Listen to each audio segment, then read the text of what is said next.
Hello students, APA maths classes में आप सबका स्वागत है। आज की इस वीडियो में हम बात करेंगे फोरियर ट्रांसफॉर्म। जी, फोरियर ट्रांसफॉर्म क्या होती है बच्चे? सबसे पहले तो ट्रांसफॉर्मेशन क्या होती है? मैथमेटिक्स में कोई भी एक ऐसा रूल जो एक फंक्शन को दूसरे फंक्शन में कन्वर्ट कर देता है, दैट इज कॉल्ड ट्रांसफॉर्मेशन। तो यहाँ पर जो फोरियर ट्रांसफॉर्मेशन है, फोरियर जो ट्रांसफॉर्म है वो भी आपके पास क्या है? एक ट्रांसफॉर्मेशन, एक रूल है ऐसा जो कि एक फंक्शन को दूसरे फंक्शन में कन्वर्ट कर देगा। तो ये जो ट्रांसफॉर्म है बेसिकली इंटीग्रल ट्रांसफॉर्म है, क्योंकि इसमें इंटीग्रेशन का हम यूज कर रहे हैं। तो देखिए क्या होता है फोरियर ट्रांसफॉर्म, देखते हैं। Fourier transform of any function F x is denoted by F s से हम डिनोट करेंगे, जैसे लाप्लास ट्रांसफॉर्म में करते हैं। एफ एस से हम इसको डिनोट करेंगे and is defined as F S is equal to integration minus infinity to infinity F X into E raise to the power iota S x से मल्टीप्लाई करना है आपने। जिस भी फंक्शन की आप फोरियर ट्रांसफॉर्म निकाल रहे हैं उस फंक्शन को आप e raise to the power iota S x से मल्टीप्लाई कर रहे हैं। इंटीग्रेशन की लिमिट माइनस इन्फिनिटी से इन्फिनिटी लगा रहे हैं, एक्स के रिस्पेक्ट में इंटीग्रेशन कर रहे हैं, तो आपके पास फोरियर ट्रांसफॉर्म आ जाएगी इस एफ एक्स की। एफ एक्स कुछ भी हो सकता है, कोई भी फंक्शन की वैल्यू हो सकती है। ठीक है बच्चे, तो इसमें साथ के साथ हम इनवर्स भी लेके चलेंगे। इनवर्स फोरियर ट्रांसफॉर्म क्या होती है हमारे पास? जैसा कि एफ एक्स की फोरियर ट्रांसफॉर्म एफ एस से डिनोट करते हैं, तो एफ एस का हम फोरियर इनवर्स फोरियर ट्रांसफॉर्म हम एफ एक्स से डिनोट करेंगे। So this f x is equal to 1/2 pi minus infinity to infinity f s आ जाएगा इंटीग्रेशन के अंदर। अब एफ एस आ जाएगा e raise to the power iota S x था, तो यहाँ पर e raise to the power minus iota S x, x के रिस्पेक्ट में इंटीग्रेशन था, यहाँ पर आप एस के रिस्पेक्ट में इंटीग्रेशन करेंगे। तो ये इनवर्स फोरियर ट्रांसफॉर्म है एफ एस की। ठीक है जी। उसके बाद हमारे पास आता है बच्चे Fourier integral of f x. F x का जो है फोरियर इंटीग्रल क्या बनेगा? इसमें ना हम क्या करते हैं कि जैसे आप क्वेश्चंस में जो है हेंस इवैल्यूएट दिस इंटीग्रल, तो उस केस को, उस पार्ट को क्वेश्चन का निकालने के लिए हम फोरियर इंटीग्रल का यूज करते हैं। तो Fourier integral of f x is given by 1/पाई 0 टू इन्फिनिटी माइनस इन्फिनिटी से इन्फिनिटी, डबल इंटीग्रेशन आएगा, एफ टी आएगा cos lambda t minus x into d t into d lambda. दो variable है टी और लैम्डा, टी के respect में t की लिमिट्स ये हैं माइनस इन्फिनिटी से इन्फिनिटी, लैम्डा आया है तो लैम्डा की लिमिट्स आपकी 0 से इन्फिनिटी। ठीक है जी। उसके बाद हमारे पास आता है Fourier sine integral, Fourier cosine integral. Fourier sine integral में क्या होगा? 2/पाई हो जाएगा, ये 1/पाई था, यहाँ पर 2/पाई हो जाएगा। 0 से इन्फिनिटी में साइन लैम्डा एक्स आ जाएगा, और 0 से इन्फिनिटी माइनस इन्फिनिटी से इन्फिनिटी, इसका हाफ लिमिट कर दी हमने 0 से infinity, F T sign lambda T D T और ये डी लैम्डा। ऐसे ही कोसाइन में यहाँ पर आ जाएगा कॉस लैम्डा एक्स, तो ये और साइन लैम्डा टी की जगह आ जाएगा कॉस लैम्डा टी। तो ये इंटीग्रेशन इस तरह से आप कर रहे हैं। जैसे ही आप इंटीग्रेशन की वैल्यूज आपने निकालनी है तो आप यहाँ पर इनका यूज करेंगे, जैसे ही आप यूज करेंगे तो आपकी इंटीग्रल की वैल्यू आ जाएगी। ठीक है। फोरियर ट्रांसफॉर्म कैसे निकालेंगे? F S is equal to इस फॉर्मूले से निकालेंगे। फोरियर इनवर्स ट्रांसफॉर्म कहीं पर पूछा गया है तो किससे निकालेंगे? इससे निकालेंगे। ठीक है। तो ये फॉर्मूले आप जो है एक बार याद कर लेंगे। Fourier integral of f x, Fourier sine integral, Fourier cosine integral. ठीक है। फोरियर साइन ट्रांसफॉर्म और फोरियर कोसाइन ट्रांसफॉर्म हम नेक्स्ट वीडियो में करेंगे। अभी इसका एक क्वेश्चन देखते हैं हम कि बच्चे क्वेश्चन आता किस तरह से है फोरियर ट्रांसफॉर्म निकालने के लिए। तो देखिए एक क्वेश्चन लिखते हैं यहाँ पर, find the Fourier transform of, लिख लीजिए आप बेशक साथ साथ, find the Fourier transform of the function F of X is equal to, F of X is equal to या तो वैल्यू 1 है बच्चे या फिर फंक्शन की वैल्यू 0 है। 1 कब है? When mode x is less than 1 and when mod x is greater than 1, and hence evaluate integration from 0 to infinity sin x upon x into dx। ठीक है जी। हमने क्या करना है? फोरियर ट्रांसफॉर्म निकालनी है आपने इस फंक्शन की, और इस इंटीग्रेशन को हमने इवेलुएट करना है। सबसे पहली बात कि मोड के साथ आप नहीं जा सकते हो, तो इस मोड फंक्शन को आपने डिफाइन करना होगा मोड फंक्शन का मतलब क्या होता है यहाँ पर, इन दो इक्वेशंस का मतलब क्या है कि x किस वैल्यूज के लिए, ठीक है। तो जो mode x is less than 1, अब आप मोड में जो आपका आंसर आता है हमेशा पॉजिटिव आता है, तो x की वो वैल्यूज जिनके लिए उसका हम मोड लें वो 1 से लेस देन हो, तो इसका बेसिकली मतलब क्या होता है कि x लाइन बिटवीन -1 to 1। जैसे ही आप -1 और 1 के बीच में कोई भी वैल्यू उठाते हैं, कोई भी वैल्यू उठाते हैं, उसका मोड लेते हैं तो वो हमेशा 1 से लेस देन रहेगा। 1/2 ले लो, mod 1/2 is equal to 1/2 which is less than 1। -3/4 ले लो तो मोड करेंगे तो 3/4 विच इज लेस देन 1। तो -1 से 1 जब x की वैल्यू है तो ये हमारा जो है mode x is less than 1 होता है। बाकी जो वैल्यूज बच गई वो mode x is greater than 1 means x ये लेस देन 1 था तो x is greater than equal to 1 and greater than 1 equal to नहीं आएगा and x is less than -1। तो ये दो कंडीशंस हमारी यहाँ पर आ गई, ठीक है जी।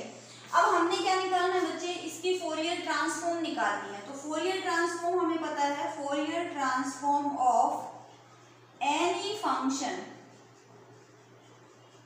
Fourier transform of any function f of x is given by fs is equal to integration -infinity to infinity। अभी हमने फॉर्मूला लिखा था, यहाँ पर आ जाएगा आपका function f of x e raised to the power iota sx into dx। So integration में fx रखना है आपने, fx की वैल्यू तो आपकी ब्रेक हो चुकी है, -1 से 1 पे 1 है, अदरवाइज जो है ये 0 है, तो इंटीग्रेशन की लिमिट बचेगी -1 to 1। fx रखेंगे तो fx कितना है आपका 1 है, e raised to the power iota sx into dx। So this is equal to, इसको जब आप इंटीग्रेशन कर रहे हैं e raised to the power iota sx divided by iota s, limit है आपकी -1 to 1, ठीक है जी। x के रिस्पेक्ट में इंटीग्रेशन कर रहे हो, iota s नीचे डिवाइड हो जाएगा, that is equal to 1 upon iota s। हाँ जी, लिमिट जब आप 1 लगा रहे हो x की जगह पर, जब आप 1 रख रहे हो बच्चे तो क्या आएगा, e raised to the power iota s minus e raised to the power minus iota s। So this is equal to, अगर मैं iota को यहाँ ले जाऊं और ये इसको मैं 2 से मल्टीप्लाई कर दूं, 2 से डिवाइड कर दूं, तो ये अंदर मेरा फॉर्मूला बन जाएगा 2 upon s into sine s। तो ये मेरा फोरियर ट्रांसफॉर्म आ गई। लेकिन यहाँ पर भी एक बात है कि जब s की वैल्यू 0 है, अगर s 0 हो जाए तो ये क्या बनेगा बच्चे, 0 upon 0 form which is indeterminate form, ठीक है। तो s यहाँ पर क्या है, s should not be equal to 0 for, अब s के लिए भी निकाल लेते हैं, s की वैल्यू 0 है तो भी निकाल लेते हैं, क्या आएगी, s की वैल्यू 0 है तो fs क्या बनेगा, लिमिट लगा लेते हैं s टेंड्स टू 0 या s को रखो 0, एक ही बात है, 2 sin s अपॉन s।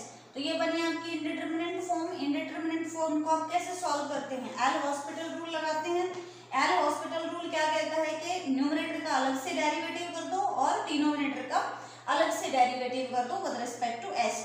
तो ये बनेगा बच्चे क्या, 2 cos s divided by s का डेरिवेटिव हो गया आपका 1। लिमिट जब आप लगा रहे हो यानी कि s को जब आप क्या पुट कर रहे हो 0, तो 0 पुट कर रहे हो तो ये क्या बन जाएगा 2, ठीक है। तो जब s की वैल्यू 0 है तो fs आपका 2 है, अदरवाइज जो fs है, जो फोरियर ट्रांसफॉर्म है इस फंक्शन की, वो क्या है 2 sin s अपॉन s, ठीक है। और s को 0 रखेंगे तो आपकी फोरियर ट्रांसफॉर्म आएगी 2।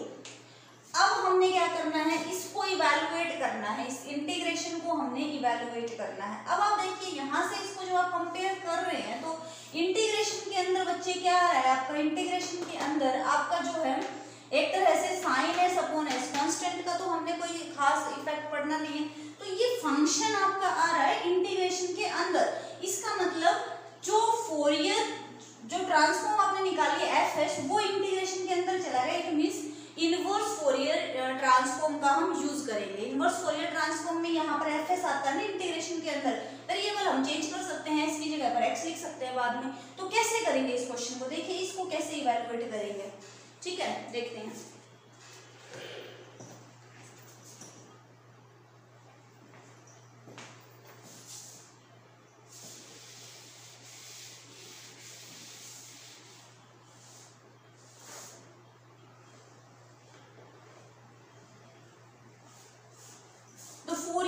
Inverse Fourier transform, inverse Fourier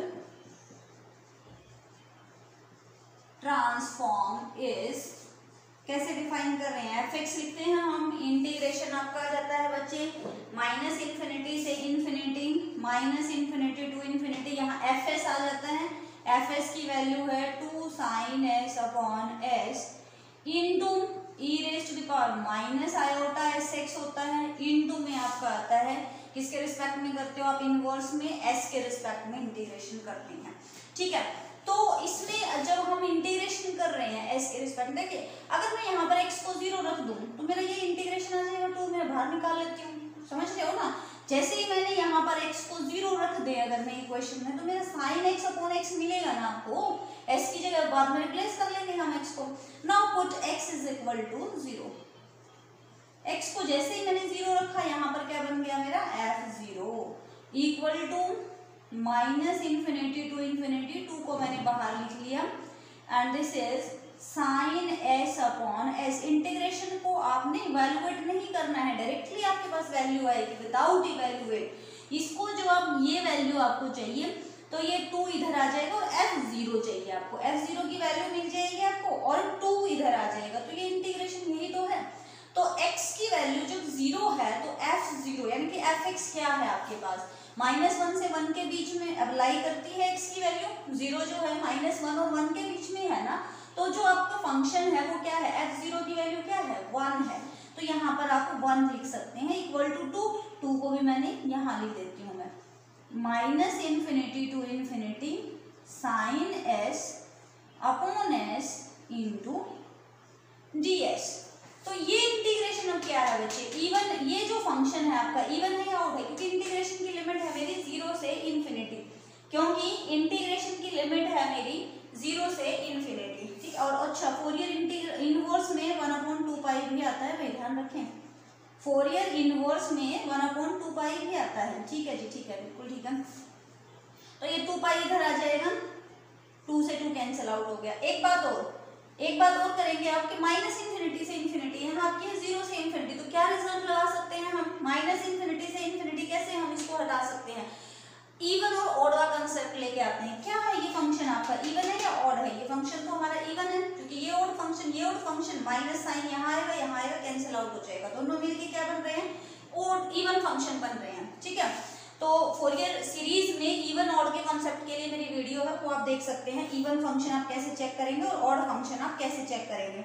तो यहाँ पर बच्चे ये इवन फंक्शन है, इवन फंक्शन मुझे पता है माइनस इन्फिनिटी से इन्फिनिटी जो आपका इवन फंक्शन होता है अगर fx इंटू dx, तो वो आपका आता है 2 टाइम्स 0 से इन्फिनिटी fx इंटू dx, और ऑड फंक्शन का इंटीग्रेशन 0 हो जाता है। तो यहाँ पर हम क्या लिख सकते हैं, ये वैल्यू है आपकी 2 टाइम्स 0 से infinity sine s upon s into ds is equal to क्या था बच्चे, पाई की वैल्यू हमारे पास, इस 2 को भी इधर ले आओ, तो इंटीग्रेशन आपका 0 से इन्फिनिटी साइन s को अगर मैं रिप्लेस कर दूं x से, कोई फर्क नहीं पड़ता, एक वेरिएबल ही तो चेंज कर रहे हो आप, हर जगह वही लिख रहे हो, कोई फर्क नहीं पड़ रहा है, तो पाई अपॉन 2, तो इस इंटीग्रेशन की वैल्यू आपके पास पाई अपॉन 2 आ गई, ठीक है। तो फोरियर ट्रांसफॉर्म निकाली आपने, और इनवर्स फोरियर से किसी भी इंटीग्रेशन को हम सॉल्व कर सकते हैं इजीली, ठीक है। तो इस तरह से आप उसको सॉल्व करेंगे।